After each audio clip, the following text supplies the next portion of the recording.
Pemirsa, seperti yang Anda lihat, untuk lokasi parkir yang disediakan sudah cukup luas dan sangat bersih.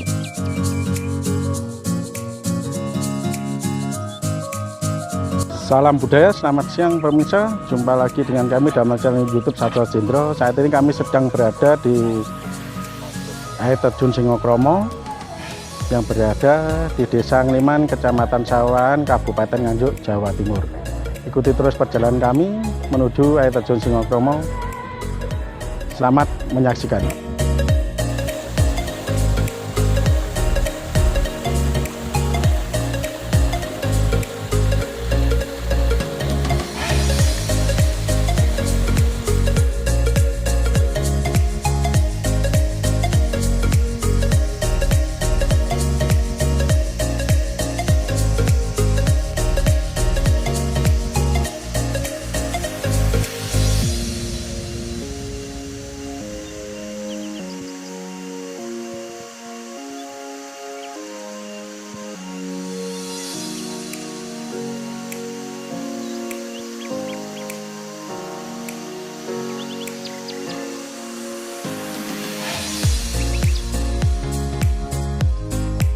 Pemirsa, sekarang kami sedang berada di air terjun Singokromo. Seperti yang Anda lihat, air terjun Singokromo pemandangannya masih sangat alami dan udaranya sangat sejuk. Di sini air terjun Singokromo bisa dijadikan tempat wisata untuk berakhir pekan bersama keluarga dan teman-teman. Ikuti terus perjalanan kami untuk meliput air terjun Singokromo. Menurut cerita yang saya dapat, nama Singokromo berasal dari nama seorang pertapa yang mempunyai gelar Resi Singokromo. Beliau bertapa di lokasi sekitar air terjun untuk meninggalkan masalah keduniawiannya. Memang benar di sini dulu banyak hewan harimau, karena beliaunya Sang Resi Singokromo memiliki kodam atau penjaga ataupun pengawal macan putih, sehingga hewan macan di sini merasa nyaman karena ada yang mengayomi atau melindunginya, yaitu kodam dari Sang Resi sendiri.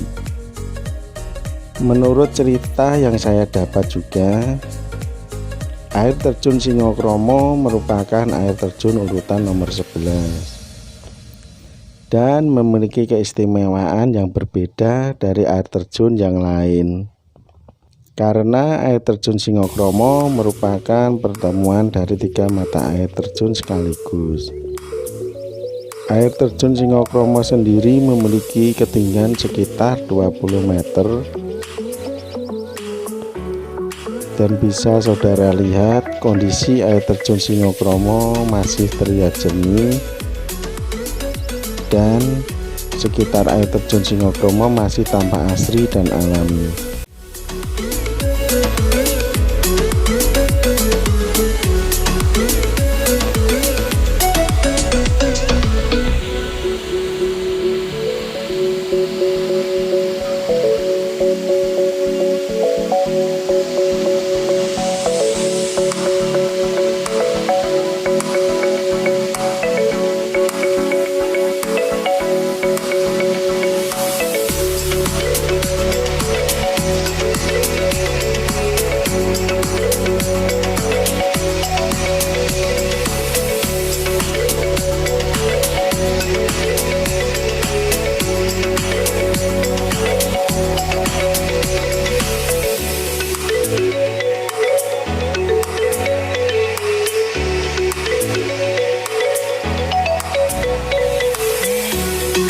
Selamat siang Bapak, saat ini saya bersama Bapak siapa? Nama saya Soleh Sundava, tapi teman-teman dan orang-orang biasa panggil Dava gitu. Gini Pak, kalau boleh tahu cerita dari asal-usul air terjun Singokromo itu gimana Pak ceritanya? Sekilas terkait dengan asal usul atau sejarahnya, yang jelas masyarakat Desa Anggeliman ini meyakini bahwa air terjun Singokromo ini merupakan bagian dari Desa Anggeliman, bagian yang tidak bisa dipisahkan. Jadi ada kaitannya gitu Mas, ada kaitannya dengan Desa Anggeliman. Jadi di kawasan daerah sini itu kan banyak air terjun. Salah satunya air terjun Sedudo, air terjun Singokromo. Jadi Ngeliman kalau orang mengenal sama dengan Sedudo, sama dengan Ngeliman. Begitu juga Singokromo demikian, sama dengan Ngeliman. Karena ini ada kaitannya dengan mungkin zaman dulu yang menjadi cikal bakalnya Desa Ngeliman. Dan air terjun Singokromo ini merupakan air terjun urutan ke-11 dari air terjun pertama. Air terjun Singokromo ada juga yang menyebut air terjun Tempuran. Jadi bertemunya 3 air terjun, yaitu air terjun Banyuslawe, air terjun Banyucagak, dan air terjun Telangap. Ketemunya di air terjun Singokromo melewati Sendang Putri Wilis. Begitu. Gini Pak Dafa, untuk peraturan yang diperbolehkan dan tidak diperbolehkan untuk di air terjun Singokromo ini seperti apa ya Bapak? Mungkin untuk pengunjung biar lebih tahu tata cara untuk masuk ke air terjun Singokromo ini.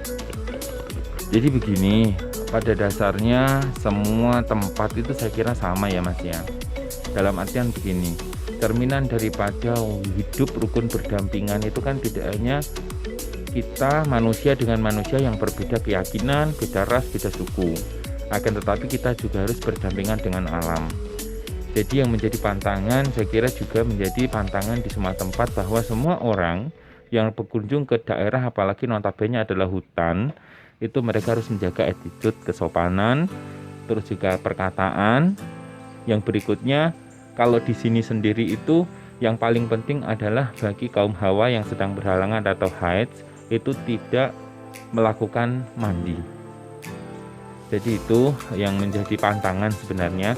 Dan juga entah percaya atau tidak, bagi orang-orang yang punya tujuan tertentu, misalnya tujuan dia jahat kepada orang lain dan mencarinya di sini, itu kebanyakan yang kami temui, kami saksikan itu mereka tidak sampai rumah.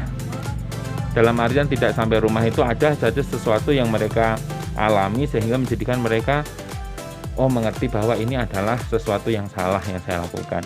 Ini mohon dicatat juga, tidak semua orang yang mungkin punya nasib sial habis dari Sedudo atau Singokromo, khususnya Singokromo ini, terus tiba-tiba menjumpai apa ya istilahnya, kejadian di jalan, terus mereka harus diklaim, oh kamu punya niat ya baik. Tidak, seperti itu tidak ya. Masyarakat kemanapun tujuan kita, yang jelas mempunyai niatan baik itu adalah kunci dari keselamatan.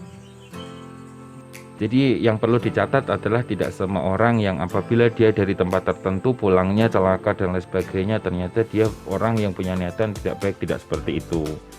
Jadi ini adalah salah satu yang harus kita pahami, bahwa kemanapun tujuan kita, yang pertama punya niat baik itu mungkin kunci keselamatan.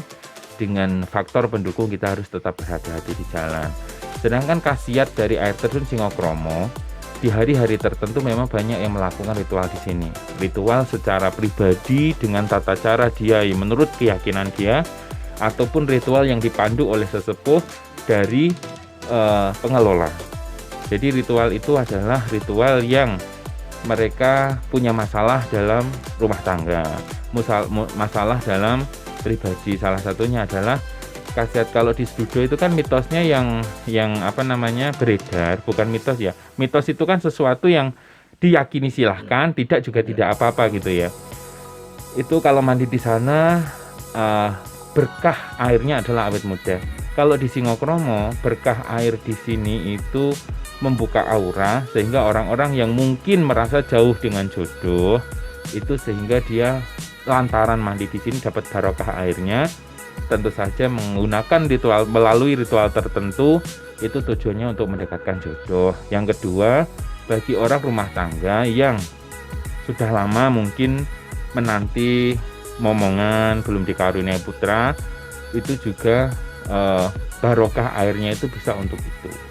Kita pengelola itu kan selain menjaga, maksud saya gini, menjaga kondisi adat daripada air terjun, kita kan juga punya konsep. Jadi kita di luar itu ya, dalam artian. Nah, yang jelas intinya begini, karena salah satu aturan di negara kita di Indonesia ini, pemanfaatan semua kawasan hutan itu kan harus desa setempat, dan masyarakat yang melakukan aktivitas di hutan itu juga harus masyarakat setempat, sehingga kesejahteraan dengan dibukanya lahan hutan ini bisa memberikan kesejahteraan kepada masyarakat desa. Dengan aturan desa itu harus membentuk sebuah lembaga namanya LMDH. Nah, pengelola Singokromo ini namanya adalah LMDH Jaya Makmur. Jadi desa itu harus membentuk lembaga, nama lembaganya adalah LMDH. Nah, kalau di Desa Ngliman ini LMDH-nya namanya adalah LMDH Jaya Makmur, dan kita yang mengelola kawasan hutan ini termasuk kawasan pertanian dan warna wisatanya. LMDH Jaya Makmur Desa Ngliman ini mempunyai 2 wisata yang sekarang ini dibuka, air terjun Singokromo dan juga Watu Lawang, yang dua-duanya juga ada sejarah ya, ada ceritanya, bukan sejarah, ceritanya. Nah, yang paling penting lagi adalah konsep kita. Jadi di sini selain yang kita jaga itu tadi adalah tradisi Singokromo itu sendiri, kita juga terbuka untuk masyarakat kalangan pelajar, mahasiswa, dan juga untuk umum untuk menikmati alam. Jadi tidak semua orang yang ke Singokromo itu harus menjalankan ritual ini, tidak. Kami juga membuka wisata Singokromo ini untuk orang-orang yang punya tujuan rekreasi bersama keluarga, mereka melepas lelah untuk lebih dekat dengan alam, seperti itu.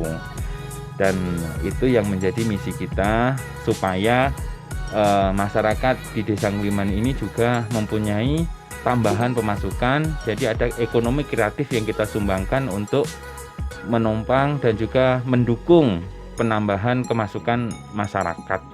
Itu aja sih, Mas.